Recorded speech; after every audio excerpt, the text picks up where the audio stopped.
revisando un modelo que nos explicaba físicamente cómo se producía la energía eléctrica, cómo vimos la estructura de la materia, dejamos cierta analogía y fuimos explicando de que eran electrones, ¿cierto? Se van moviendo a través de un material, saltando de un átomo a otro átomo, y que esos avanzan en un material y es un fluido, y que para muchos aspectos lo podemos comparar como si fuera agua que se está moviendo a través de una tubería.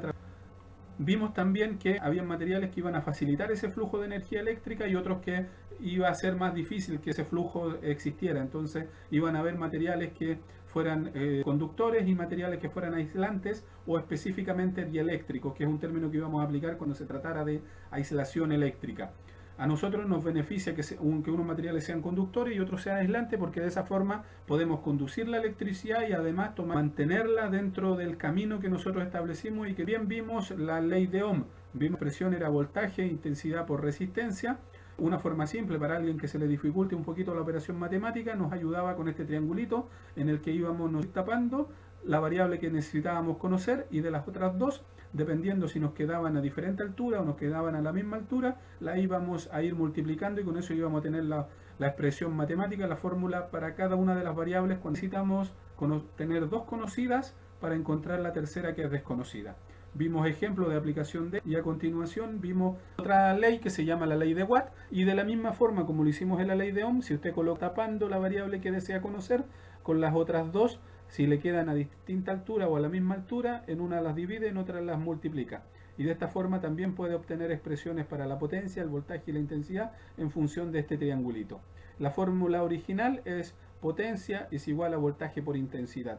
El que tenga un dominio un poquito mayor de matemáticas se la aprende de memoria y va despejando. Necesita la I, la potencia dividido en voltaje, o voltaje, potencia dividido en intensidad. Al que le cueste un poquito más, se aprende el triangulito y le va tapando ahí la que vaya necesitando. También vimos ejemplos, luego pasamos a ver el circuito en serie. El circuito en serie, las características que tiene, lo vimos, ¿cierto?, en la clase antepasada. Tiene que ver con que la corriente en todos los componentes, que es la misma, en el caso del voltaje, cada uno va a tener un voltaje diferente. Entonces, si yo mido el voltaje aquí y mido el voltaje acá y los voy sumando, me va a dar el voltaje de la fuente. Ustedes hicieron un ejercicio de eso ayer. En el caso de la resistencia equivalente, si lo quiero hacer trabajar como si fuera una sola carga, en vez de 2 o en vez de 3, en vez de 5, lo único que hago para efectos de la resistencia es sumarlo de manera lineal. Si una vale 2 y la otra vale 3, la resultante me da 5. En el caso de la conexión en paralelo, vamos a tener que, para sumar la resistencia, ya tenemos un poquito más complejo y tenemos que ir sumando las inversas. Entonces 1 dividido la resistencia total o la resistencia equivalente va a ser igual a 1 dividido la resistencia 1 más 1 dividido la resistencia 2 más todas las que hubieran. Y aquí en este caso vamos a tener que el voltaje es el mismo en todos los componentes. Si ustedes se fijan, lo comentábamos ayer, los puntos que están aquí de unión entre las dos luminarias corresponde eléctricamente al de la terminal negativa y positiva respectivamente de la batería. Entonces, por tanto, podemos nosotros concluir que cada una de estas luminarias va a estar conectada al mismo voltaje de la corriente continua que tenemos ahí. Y eso se refleja en el esquema eléctrico que está a la derecha. Entonces acá van a ser las corrientes las que se van a descomponer. Cuando esté la corriente que está proporcionando la fuente, que viene avanzando hacia las luminarias, vamos a tener una porción que se va a ir por una y otra porción que se va a ir por la otra luminaria. Yo voy a tener que sumar las corrientes de cada uno de los elementos para conocer la corriente final que está proporcionando la batería en este caso.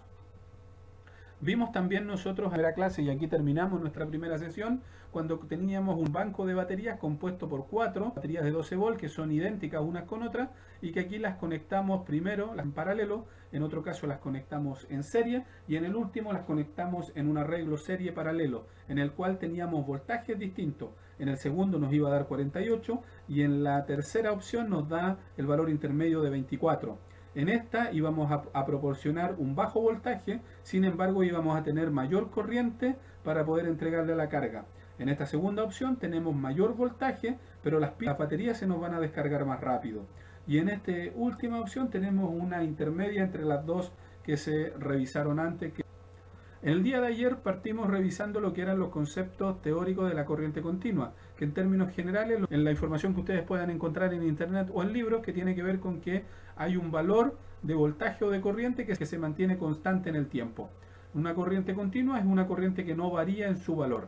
Sin embargo, la corriente alterna va tomando valores que parten en cero, empieza a crecer, alcanza un máximo, disminuye, pasa por cero, toma valores crecientes en un sentido contrario y pasa nuevamente por cero y después se reinicia nuevamente el proceso. Aparecían aquí los conceptos del periodo, que era lo que duraba ese componente unitario que tiene la forma de onda, y teníamos un concepto que era la amplitud, y más tarde después nos aparecía el valor cuadrático medio, el valor RMS. Vemos viendo las similitudes y las diferencias que existían entre la corriente continua y la corriente alterna. Vimos que el instrumento nos entregaba el valor RMS, que corresponde más o menos al 70% del valor peak, y que es una fuente de corriente continua que valga el 70% de la amplitud de una onda sinusoidal, van a generar el mismo efecto sobre una carga que tengan conectada. El multitester lo que nos hace es entregarnos el valor como si el enchufe, las terminales del grupo electrógeno o las barras del tablero, en vez de estarnos entregando energía alterna, nos entregaran energía continua. Después pasamos a corrientes trifásicas, efectos conceptuales, un motor al cual nosotros le hagamos girar el eje, al otro lado vamos a tener energía eléctrica en sus terminales y eso se va a llamar alternador. Después vimos la forma que teníamos de pasar desde un tipo de onda a otra. Aquí se está mostrando cómo pasábamos de corriente alterna a corriente continua, lo que hacen fuentes de alimentación de los equipos principalmente. Vimos la forma cómo de pasar desde una fuente de corriente continua, que podía ser una batería, a obtener una señal de onda sinusoidal similar a la que tiene nuestra instalación eléctrica, siempre construida a través de impulsos de alta frecuencia que están generados por los semiconductores, por la electrónica que está dentro de ese equipo del inversor. Vimos también cómo se explicaban las corrientes de línea. Cuando yo mido con el multitester entre una fase y otra, en realidad estoy comparando dos ondas electromagnéticas que después entre ellas la resultante punto a punto, cuando las vamos tratando y vamos haciendo la diferencia, me generan una nueva onda sinusoidal que tiene unas características similares a las anteriores, tiene mayor amplitud y que esa va a tener 380 volts aquí en valor RMS.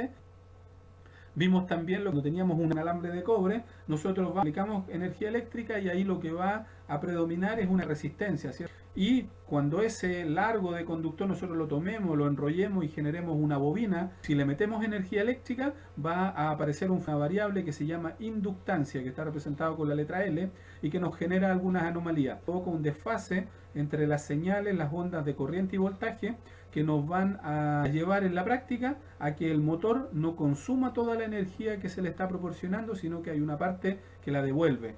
Y vamos a querer nosotros que esa parte que se devuelva sea pequeña para poder optimizar nuestras líneas eléctricas, que hagamos un buen uso de ellas y que además estemos prolongando su vida útil y la compañía eléctrica no nos cobre una multa por tener este factor de potencia bajo. Y eso se iba a corregir con los condensadores o capacitores. Un banco de condensadores o capacitores genera una anomalía que va en sentido contrario, o sea que mejora la distorsión que ya nos introdujo las bobinas. Comenzamos a ver también varios instrumentos de medición, los más básicos están contenidos dentro del multitester, porque el multitester tiene incorporado internamente varios otros instrumentos. Los más básicos son el voltímetro, el amperímetro y el ómmetro, donde vamos a tener voltímetros de corriente alterna, voltímetros de corriente continua, amperímetro de corriente continua, amperímetro de corriente alterna y vamos a tener voltmetro, cada uno con diferentes escalas. En el selector central había que posicionarse en el cuadrante que corresponda respecto a lo que queremos medir y cuando desconozcamos, vamos a seguridad, vamos a partir de la escala más alta y vamos a ir bajando hasta que nos muestre una lectura, un valor aquí que sea amigable, que mientras más simple se vea, ahí va a estar usted en la escala correcta. Y acá las puntillas también tenían un orden. Hay una que corresponde, la de color negro, que corresponde a la terminal común, y la de color rojo que va a ir variando dependiendo de lo que queremos medir. Ayer vimos que para medir voltaje necesitábamos que el circuito estuviera energizado, que hubiera alimentación eléctrica y que nosotros el instrumento lo íbamos a conectar en paralelo a lo que queremos medir. Y antes de conectarlo íbamos a chequear de que el selector esté posicionado en la zona que le corresponde al voltmetro y que además las puntillas estén en la posición correcta. Después encontramos que para medir corriente teníamos dos formas. Primero vamos a revisar una que se utiliza mayormente en electrónica o cuando tenemos cargas pequeñas. Necesitamos nosotros interrumpir el circuito y el instrumento lo conectamos en serie.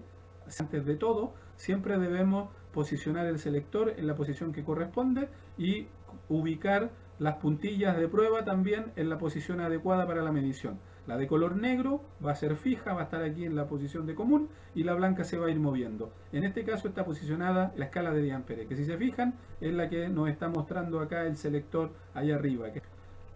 Vimos que otra forma de medir corriente era utilizando un amperímetro de tenaza, que lo que hacen es que abrazan el conductor que se quiere medir, porque sabemos que el conductor, cuando van avanzando las cargas eléctricas, aquí hay un fenómeno, aquí hay unos campos magnéticos, unos campos eléctricos que los vamos a detectar cuando se va a producir una corriente, y esa corriente, la electrónica interna del instrumento la va a detectar, va a establecer su valor y en poder establecer cuál era la corriente que estaba originando esa inducción.